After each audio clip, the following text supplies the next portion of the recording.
Welcome, everyone, to another episode of the New Liberal Podcast, part of the Center for New Liberalism.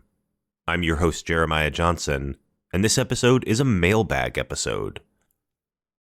We are collecting questions, mostly from the last year, mostly from late 2023, and answering them here, your questions answered live on the podcast.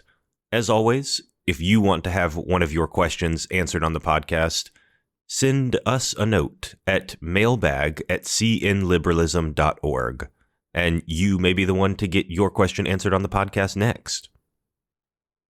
I also want to remind everyone that if you want to support the podcast, you can do so by becoming a member of the Center for New Liberalism at cnliberalism.org/become a member.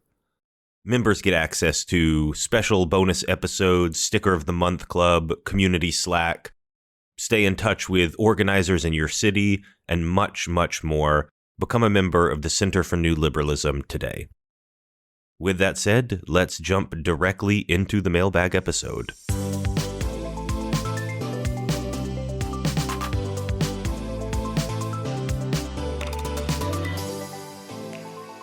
It is a new year.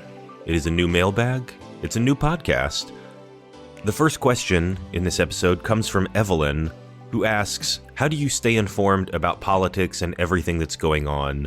And the question goes on a little bit longer than that, but it's essentially, how do you stay informed? What do you read? What sources are you looking at? I think that's a really good question because I think a lot of your worldview, when you care about politics, when you follow politics, a lot of your worldview is going to be formed by the sources that you read. And I think it's pretty important to have a reasonable set of sources so that you don't end up kind of mind trapping yourself. Filter bubbles, I believe, are a lot stronger and a lot more powerful than most people realize. It's very easy to get yourself stuck in a particular worldview and end up in a place where you read quite a lot, but it's all from the same sources. It's all from people with the same point of view, and you never actually get anything that dissents, and you end up with essentially a very narrow point of view when you think you have a broad point of view. So the first answer is just that I try to read very, very widely. I try to read, as far as official publications, I try to read major newspapers pretty regularly, whether that's the New York Times, the Wall Street Journal, the Washington Post. I try to keep abreast of, the different major partisan-leaning publications, whether that's, liberal publications like The Atlantic or Vox or that kind of thing. I also try to keep abreast of what's happening in more conservative publications, reading things like The Dispatch or The Bulwark. And obviously, those are kind of more Trump antagonistic, non-MAGA Republican or right-leaning publications, conservative publications. But, it's important to know what that side of the aisle is saying. I try to read Reason and Cato documents and white papers when they come out. I try to read bloggers and substackers from many different points of view. I'll even, occasionally read stuff from Jacobin and other kind of lefty publications. I think that it's just very important to make sure that you're not ideologically bubbling yourself. Now, as far as what I really rely on, what do I actually read all the time that really forms the core?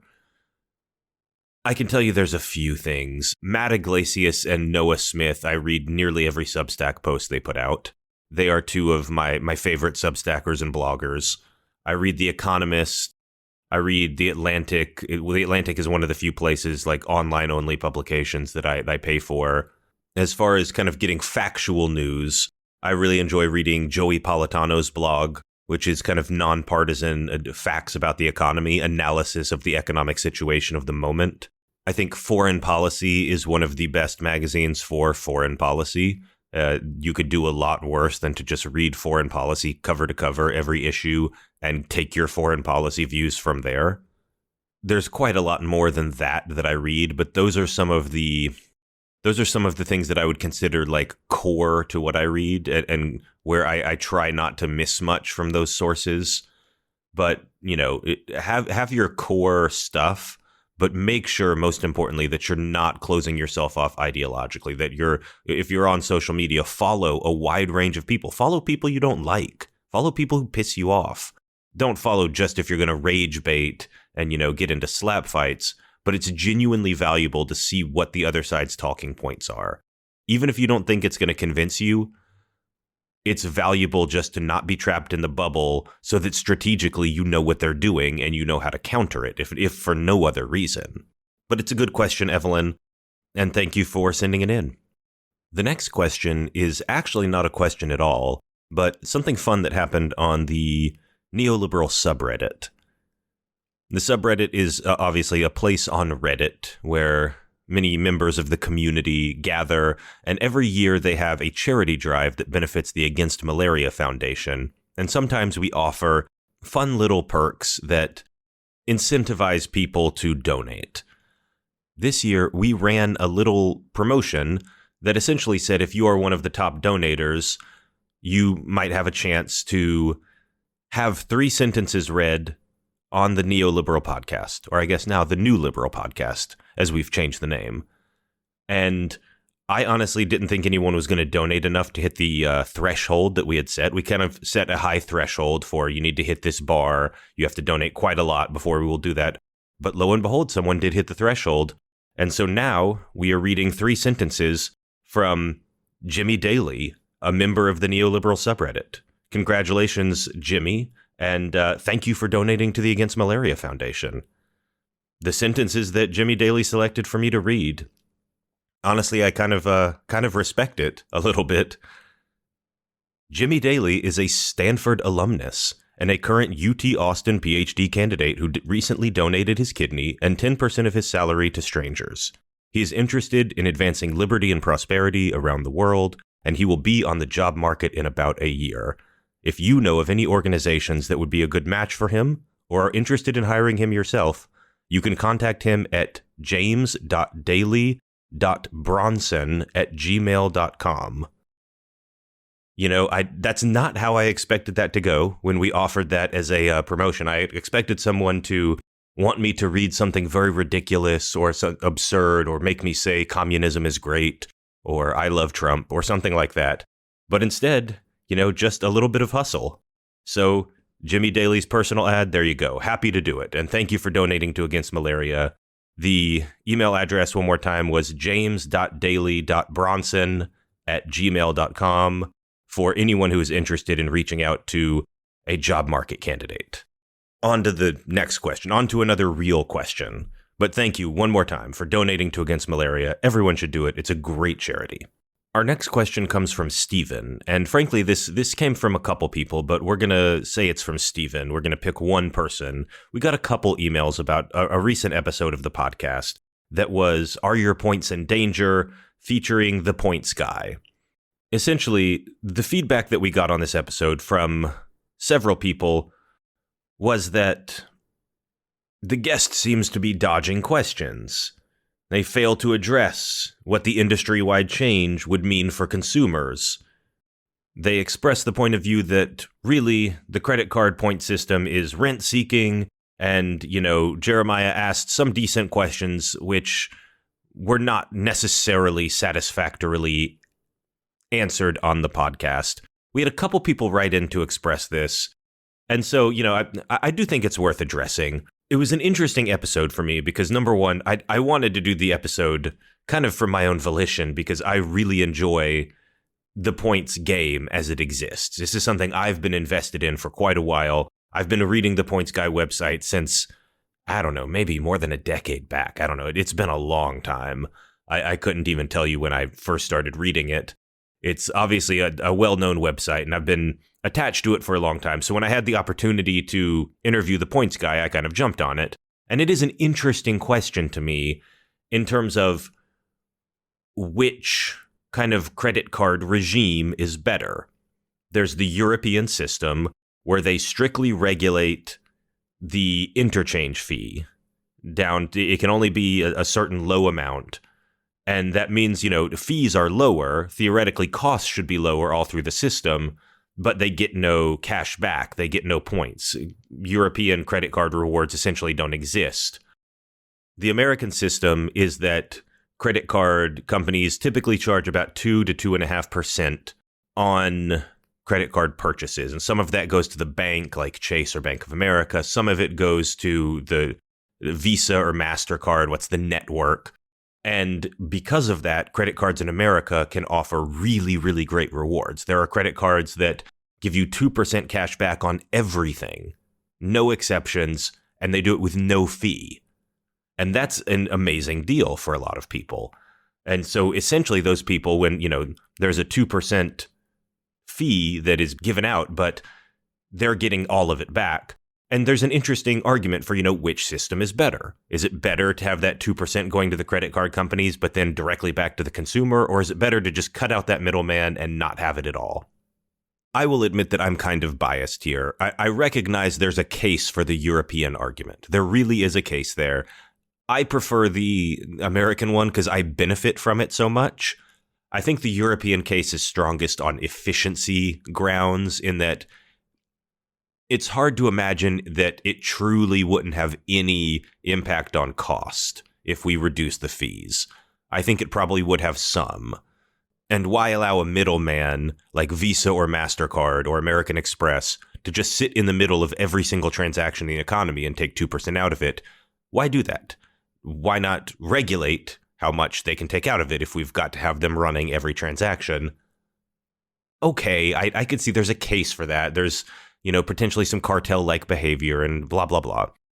I think the strongest case for the American argument is just a libertarian case of, look, the people who know how to benefit from this can benefit, and we don't necessarily need to hold everyone's hand. People are adults. They can decide what they want to do. If you want to get value out of the system as it exists right now, it's pretty easy to extract value from it. You can go do that. You can make more than the fees. It's pretty easy. The points game is gameable. And so from a libertarian perspective, it's not the government's job to just protect you from wasting your money, essentially. If I was going to do something different, I think I would have had the debate with someone who wasn't just a booster of the current system, because obviously the points guy is a booster of the current system. I was kind of playing devil's advocate during that podcast, but at the same time, I really like the current system too, because I benefit from it. I probably, if I did it again, would bring on somebody dedicated to the other point of view, dedicated to somebody who likes the Durbin Amendment, for instance. That's, maybe something I should have done to begin with, but I do appreciate the feedback. We're always trying to make sure that the podcast is examining as many points of view as possible and, just getting you guys the full picture so that you can make informed decisions. But thank you for the feedback, Stephen, and everyone else who wrote in on this. The next question comes from Chris, who asks, is there any research on how tax policy affects housing policy? Going into further detail, Chris tells a story about where he lives in Phoenix and says that over the past 20 years, he's noticed apartment complexes that seem like they have high prices, but many of the units remain empty at any given complex. And he suspects that there are investment groups kind of playing a shell game with the properties where their goal is to keep the prices high so that there's a lot of empty units and they can claim a loss on their taxes and ultimately sell it to another group and play the game all over again. Chris says, in this case, bad tax policy would be encouraging property management to overprice units so they can keep them empty, and that this affects the housing market. Chris wants to know if there's any validity to this theory, or just more generally, is there any research on tax policy reducing housing supply this way? Now, I have a couple things to say about this. The first thing is that I am not an expert in tax law. I am not an expert in Phoenix's housing market and what certain investment groups are doing with apartment complexes there. So I know nothing about the particulars of this situation. With that said, I think people often misunderstand in a general sense how tax write-offs work, and they frequently don't understand that tax write-offs are not a preferred option for companies. So let's talk just a little bit in very, very basic terms about how tax write-offs work and how this doesn't seem like it would be a plausible scenario. The way a tax write-off works, if you consider a very, very simple example, and I'm glossing over a ton of complexity here, so please understand this is a very simple kind of toy model of taxes. Let's consider a company that has two different things going on. In Operation A, they make $1,000 of profit. And the normal tax rate for the corporation is 10%. Let's say that's the corporate tax rate. So they're making $1,000 of profit, and they would have to pay 10% taxes on that. Okay.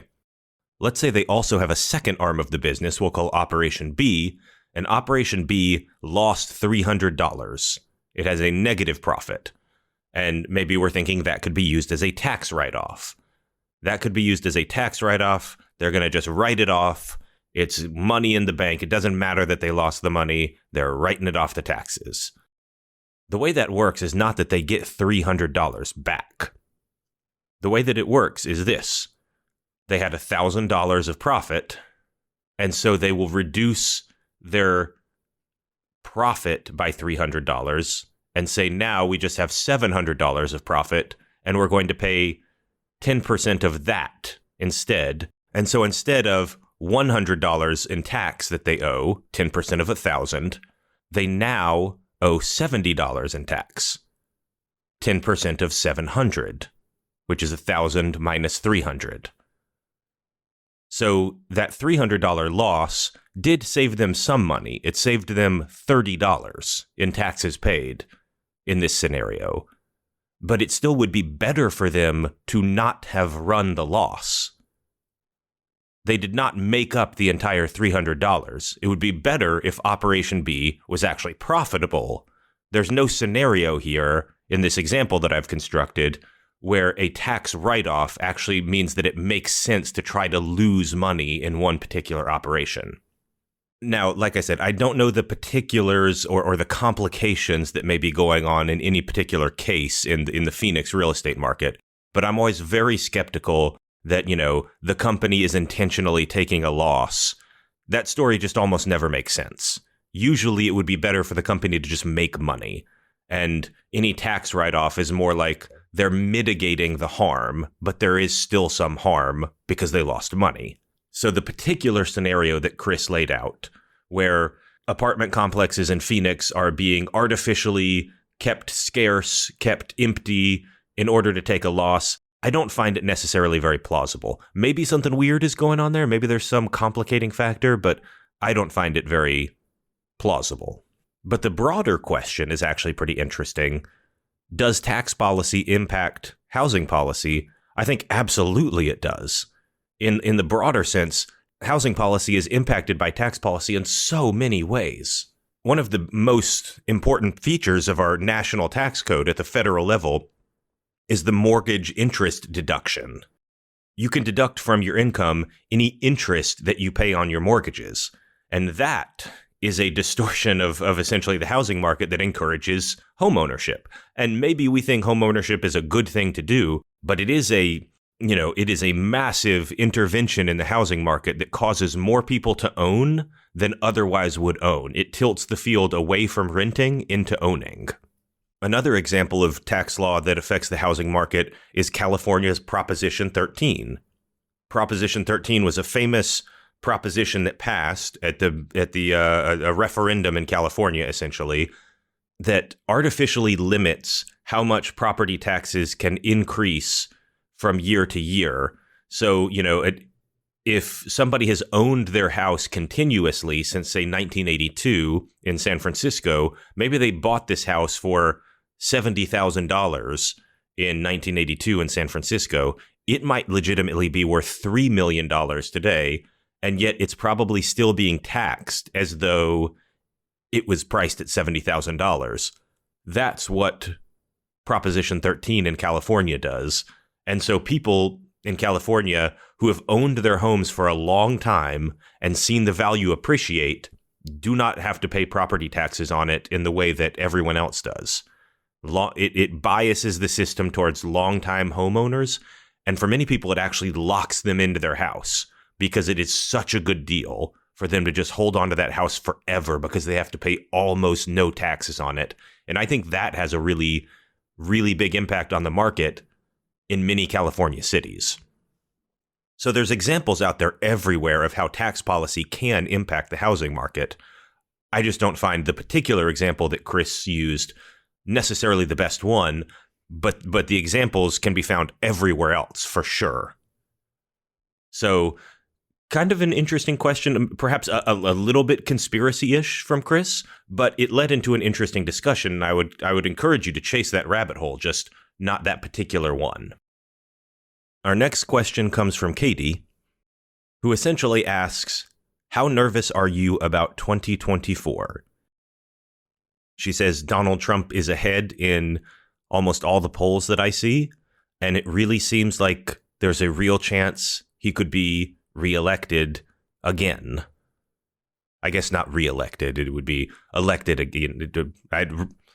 Getting over the technical part of whether it's actually re-election or not, whatever. Essentially, Katie wants to know, how nervous are you? Because she's feeling quite nervous.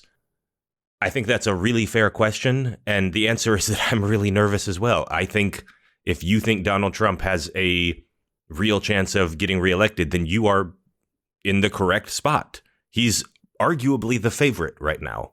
The polling certainly has him ahead. I think it's pretty close to a coin flip. If you made me guess right now, I would say 55 Trump, 45 Biden in terms of percentage chance to win. That's kind of a low confidence guess, but I'm hedging myself right there. My analysis of the situation, which, is not any more informed than anybody else's necessarily, but my analysis would be that, look, Trump is ahead right now. We know this. The polling is not going to lie to us. You can't fool 20 polls in a row. The polling just says that he's ahead. I think there are some very predictable things that are going to happen that are going to be favorable to Joe Biden, though, and so it's not as clear-cut as it looks. I think that inflation is going to be coming down. Inflation really already has come down, and it's just going to take people a while to notice. My theory here, which I think is backed up by some pretty decent evidence, is that public economic sentiment about the economy lags inflation by 6 months to a year. And so if inflation really started to come down middle of 2023, it's not going to be till March 2024 or June 2024 that people actually notice and start saying the economy is actually good again. People were very mad about inflation, but they didn't get mad about it until it had already existed for several months. And they're going to stay mad about it once it's already gone for another 6 months to a year. But the good news is that inflation is already at about 3%. And it keeps going down to the point where the Fed is no longer talking about raising interest rates, the thing you do to fight inflation. They're talking about in 2024, they're going to start cutting interest rates because they think inflation has been beat. The Fed thinks this is done, it's over. And if that's the case, then we should expect economic sentiment to pick back up, which will also cause approval of Biden to pick up a little bit. There's two other things that I think are going to play in Joe Biden's favor. Number one is that I think Trump benefits and has benefited for some time from not being in the public eye very much. He doesn't post on Twitter anymore. He hasn't since he got banned in the wake of the January 6th fiasco, right? And, when he was posting on Twitter all the time, it was just constant news cycles about whatever nonsense thing he said. Everybody would write an article about every tweet he did, basically, and it was just constant attention. And I actually think that's kind of bad for him because he's such a polarizing figure. He's such a polarizing figure that if you force him in everyone's face all the time, it's no longer to his benefit. But he's off Twitter. He's over on Truth Social where nobody pays attention and, only the true believers are in his little private, exclusive, weird MAGA social network. And he's also not participating in the Republican debates. And so he's just not on television as much as he could be. And I think he actually benefits quite a lot from not being on television. I think that as we get closer to the election and he's on television more and more often, it's not going to benefit him. The conventional wisdom is that in 2016, the networks all did him a huge favor by playing all of his rallies, putting him on the TV 24/7. But 2016, he was kind of an unknown. People just wanted to know what he was about. He was actually seen as pretty moderate. If you ask voters, and this is crazy to me as someone who's informed, but if you asked voters who's more moderate, Donald Trump or Hillary Clinton, more people picked Trump in 2016. That's a fact. That's what people thought. I don't think that perception exists anymore. I think increased attention is going to hurt him. And I think especially the second thing, and I guess the third thing here, is attention about his trials. He has 4 different legal things that could potentially send him to jail. He's facing trials in Georgia, in Washington, D.C., in New York, in Florida. These are serious things, and he's going to be going in and out of a courtroom a lot over the course of 2024 as this election plays out. And half the storyline about him is going to be, what if he goes to jail? Look at all this bad stuff that he did. Look at all these laws that he's broken. And sure, his fans, his true believer fans, aren't going to care. But there's no way I think that doesn't hurt him over the course of a year, just him constantly being in legal battles where jail is a legitimate option for him. So that's another thing that I think will naturally drag down his chances. I think Joe Biden has some things going for him. But again, at this point, he's behind. At this point, he is behind, so he needs these things to happen. And at this point, I'm very nervous. Trump getting reelected would be absolutely disastrous. It would legitimately damage our democracy. At minimum, it would damage our democracy. The worst case scenario is almost too scary to think about because it could, end our democracy. I don't know. I don't think it's that far out of the question to talk about like Trump becoming an Orban-style dictator and saying, well, why don't I run for a third term? Or why don't I just kind of undermine how the elections work in certain ways such that Republicans are always going to win them? There's a lot of dirty tricks you can do if you just don't have any scruples. I don't know. I think the minimum case is that he damages our actual democratic institutions in a near permanent way.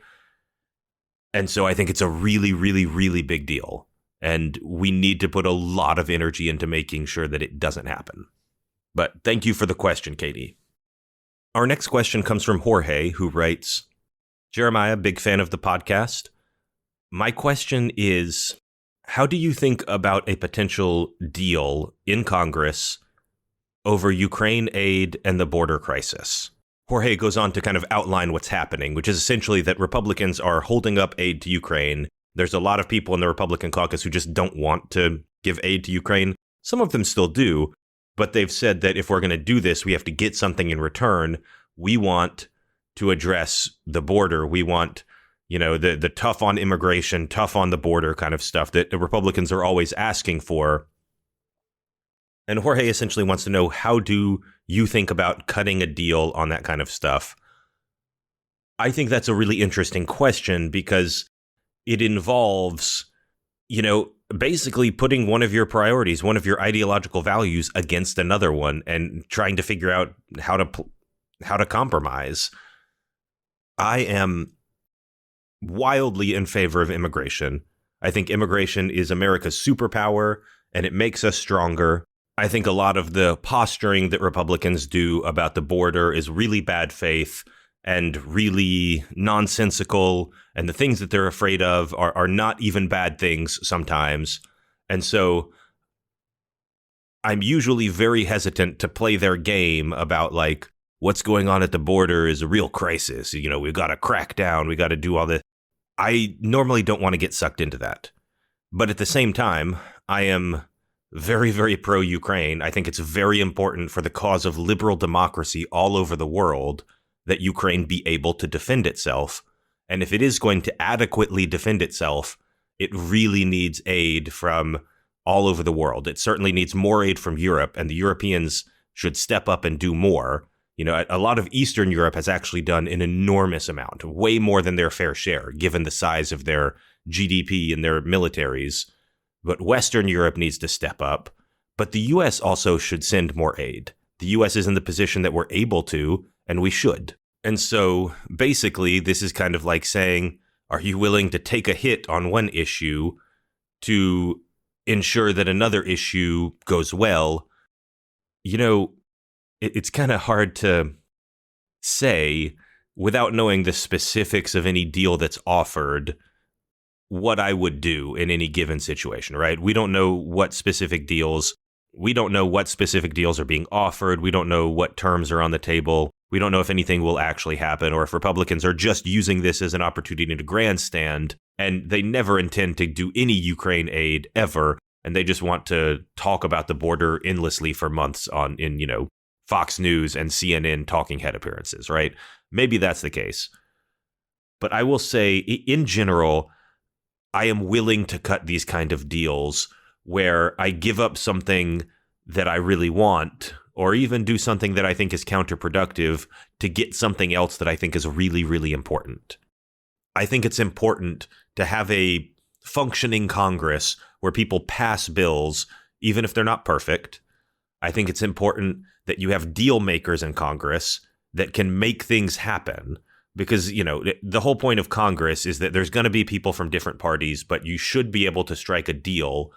America is going to be a healthier place if Republicans and Democrats can work with each other.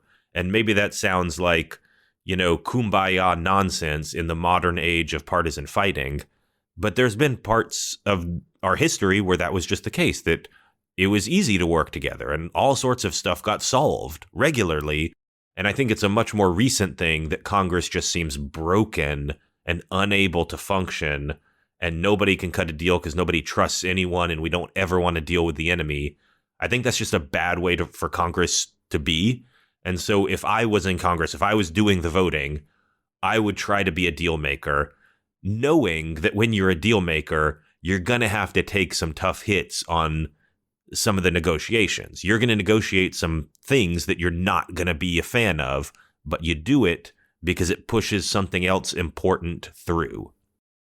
So, that's my general stance. If I'm looking at the border right now, I do think that the refugee system as we have it right now is broken. It's broken in large part, I think, because of conservative nonsense about refusing to fund the immigration system adequately.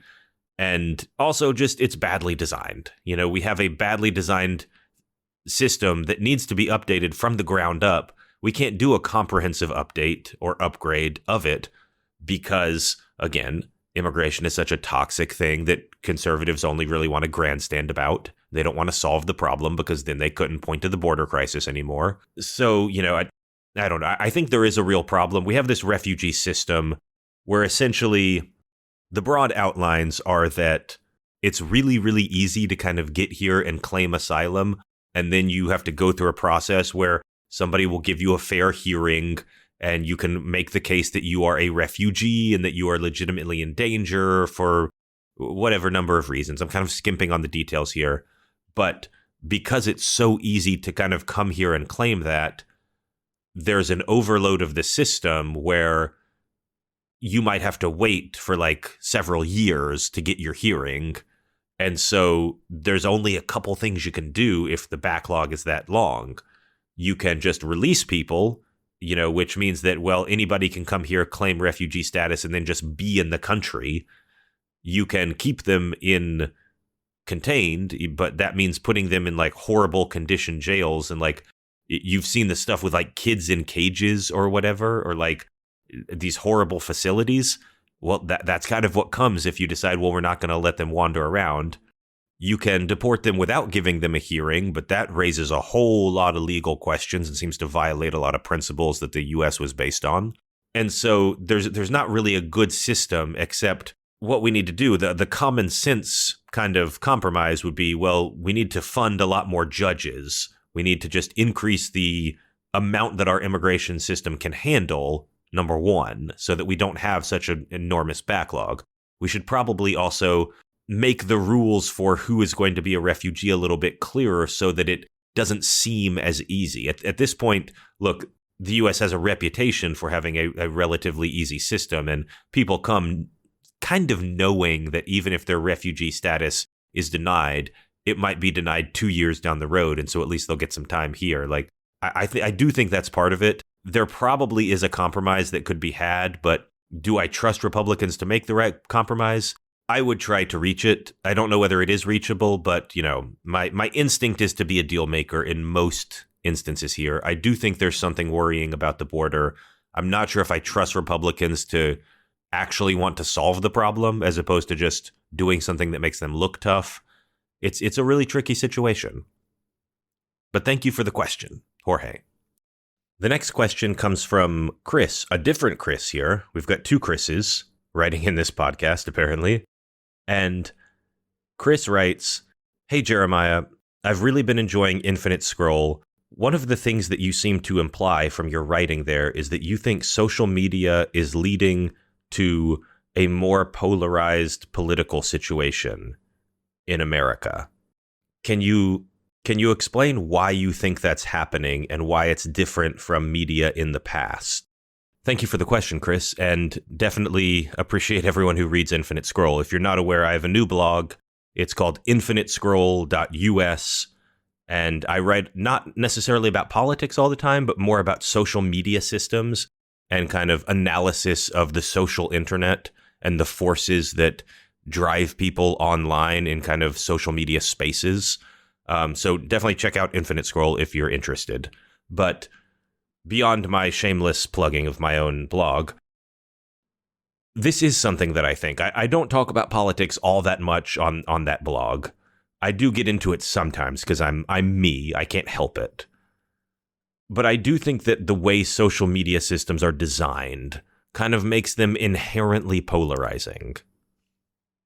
They inherently lead to kind of extremist content. I think structurally, you almost can't help it. It almost would be impossible for social media not to do this. I think there's a couple reasons why this is. Social media, by its nature, when you're plugged into everything, when you're as connected as the internet makes everything, it promotes a sort of winner-take-all mentality. The way I like to illustrate this is with YouTube videos and the guy on YouTube named Mr. Beast. Mr. Beast is a YouTuber known for doing really big stunts. He does all sorts of stuff. He'll give away $100,000 to a random stranger. He'll give 10 Lamborghinis to the next 10 people he sees on the street. He'll run a real-life Squid Game where he gives away $450,000. When he's feeling charitable, he'll be like, "I went to Africa and dug 100 wells for 100 villages. We cured 10,000 people of blindness all around the world." Stuff like that. And the defining feature of the Mr. Beast video and why he has so many people watching him and why he's so popular and he's the #1 subscribed person on YouTube is that he does everything big. It's the biggest it can possibly be. Because think about it. Why would you watch a thing where, there's a YouTube video, get $5 if you answer my question right? Would you rather watch that, or would you rather watch get $5,000 if you answer this one question right? Or would you rather watch get $50,000 if you can answer this one question right? It's always the bigger number. It's always the more extreme thing. Would you rather watch a video of, I cured 20 people, I paid for 20 people's surgery to remove their cataracts and cure their blindness? Or I paid for 1,000 people to get cataract surgery and cure their blindness? People are always going to pick on the bigger one. They're going to click. And there's just kind of this winner takes all mentality there. And I think that also goes into political discussion. One person can talk about, well, I would think we should do more of this. And somebody else will realize you can get even more attention by saying, I think we should do even more of that. I think we should do the most of that. And people will fall over themselves to be the most pure version of whatever they're talking about. Now, if you've spent any time at all in social media spaces, on social media sites, you will recognize this dynamic. There's always somebody trying to be even more left than the lefty person. There's always somebody in the MAGA crowd trying to be the most MAGA and accuse the other MAGA people of not being sufficiently loyal to Trump. Half of Trump's presidency was spent accusing other people who were previously extremely loyal to him of being disloyal. You know, libertarians fall over themselves to be the most libertarian, to the point where they're practically anarcho-capitalists. This happens all the time. There's also just the structural elements of different social media sites where there are incentives to be crazy. There are incentives to fight. The incentives are rarely to peacefully and quietly and cooperatively discuss until an understanding is reached. The incentives are almost always to dunk on somebody else, to insult them, to rally your own team and sick a mob on them, and to make everyone hate them. And that kind of thing is just extremely common. You get way more attention and likes and followers from starting fights, as opposed to trying to play nice and trying to moderate and understand everyone. It's better to just be a strident partisan of your own view, and, you know, to hell with everyone else, they can get dunked on. There's the effect of filter bubbles and how, you know, you follow a bunch of people and you're probably only following people who you agree with. And so all you're going to see is people who you agree with. And you start to think everyone agrees with me, and anyone who disagrees is a weird freak, and I should insult them. And it feels good when I do, because all the people in my filter bubble reinforce me and I get lots of likes. And so there's just all these structural reasons why I think social media tends to make polarization worse. I write about this a lot at Infinite Scroll. Again, if anybody is interested, please go check out the blog. I would appreciate it. But thank you for the question, and we're moving on to the next one. The next question comes from Jimmy, who says, "The issue I worry most about with climate change is the refugee crisis that climate change could cause and the destabilizing effects of that."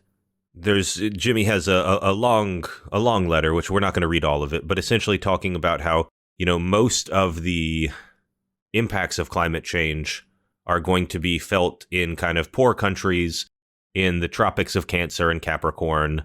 These are places in Asia, South Asia, like India, Southeast Asia, in Africa, and that a lot of these places, if they become too hot to live, or just even if the temperature increases a little bit, some of them might have more regular heat waves that kill people, and that this could lead to refugee crisis. And that, number one, this is bad on its own terms, but number two, refugee crises can be dangerous for even rich democracies that are in cool climates, because their democracies can be destabilized by it. You know, the whole wave of Syrian refugees that came into Europe was incredibly destabilizing for Europe and led to a surge of nationalism there and authoritarian kind of anti-immigrant feeling. It certainly empowered people like Viktor Orban, who used that issue very much to his own benefit in domestic Hungarian politics. And so Jimmy wants to know, are there any policy solutions for this? The first thing I'll say, Jimmy, is that I think you're absolutely right in your conception of the biggest danger from climate change. I think that this is something I talk about a lot, that, you know, people in the West, and especially the people who care about climate change the most, some of them are very well informed. I talk to a lot of the well-informed people. Some of them are really poorly informed, and you'll see people who say, like, I can't sleep because of climate change. You know, there's young people, like 40% of young people think they're going to die in the next 15 to 20 years from climate change. And it's an absurd number. These are like American students we're talking about. The damages from climate change will mostly not be felt in America. They will not be felt in Western Europe. They will be felt in developing countries. You know, the Greta Thunberg lives in frickin' Norway. She is not in danger. Her future has not been stolen. As the famous line from Greta Thunberg goes, "You have stolen my future." No, Greta Thunberg has a long, healthy future ahead of her as a world-famous person. She's going to be fine. You know who's not going to be fine is the, you know, Bangladeshi equivalent of Greta Thunberg, who's not famous, and who legitimately lives in a place that might become too hot to live. Those are going to be the people that are impacted. We're mostly talking about the Indian subcontinent. We're talking about Southeast Asia. We're talking about lots of places in Africa. Those places, if the temperature rises by 3 degrees Celsius or whatever, a lot of people could die there. There's going to be heat waves that could genuinely kill a lot of people. And that's going to be really, really bad. It's going to be a huge humanitarian crisis. It's not going to be end of the world, like humanity dies kind of thing, but it could be an enormous humanitarian crisis, and that's why it's so important to work to stop it. And if there's a big humanitarian crisis, if some of these places do legitimately start to have heat waves that make it like almost too hot to live in some cases, well, yeah, you may see refugee crises, and I share this worry. I don't know that there's any policy solution for this other than like we change the culture of rich Western countries such that they are now more welcoming of immigration. Certainly that is something that we are trying to do in the long run. Part of our long run project, beyond the organizing in particular cities, the Center for New Liberalism does a bunch of stuff. We do on the ground stuff in DC.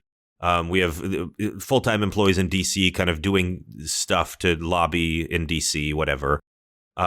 We have all these chapters all around the country involved in their local communities, and all of that is good. All the on-the-ground work matters, but beyond the on-the-ground work of like, we want to elect this person, we want to influence this particular bill, the larger thing that we want to do is influence the culture. We want our values, our liberal values, including increased immigration and appreciation for the value of immigrants.